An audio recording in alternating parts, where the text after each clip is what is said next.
Carla Game sa Batang Quiapo.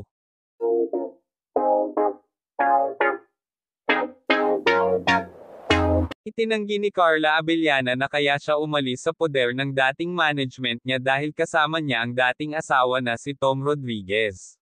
Inintrigang lumipat siya sa ibang manager para iwasan na ito.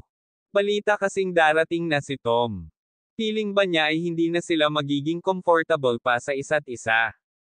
Parang hindi naman po, say niya. Kasi, kung dahil po doon, dapat noong umpisa pa lang po, umalis na po ako. Of course, professional naman po akong tao at hindi naman po ako aalis ng luminary kung dahil lang po sa reason na yon. So, hindi po, never, wala pong kinalaman yun. Tahasan din sinabi ni Carla na nakapag-move on na siya from Tom at napatawad na rin niya ito.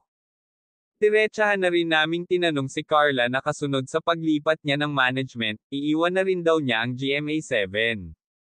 May chika na magti-TV5 ro siya at meron din nalilipat siya ng ABS-CBN.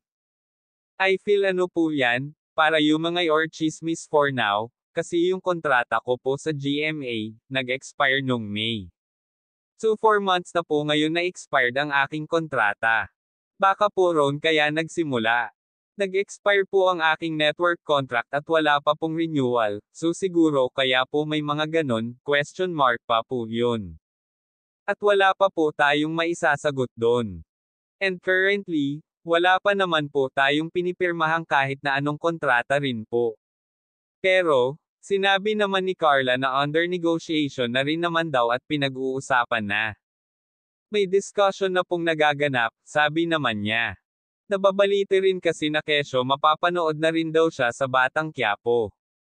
Tinagot naman ito ni Carla na, kung mabibigyan po ako ng opportunity, why not? I would love to be part of Batang Quiapo, pero, wala naman pong offer. Wala pong inaalok sa akin na maging part ng Batang Quiapo.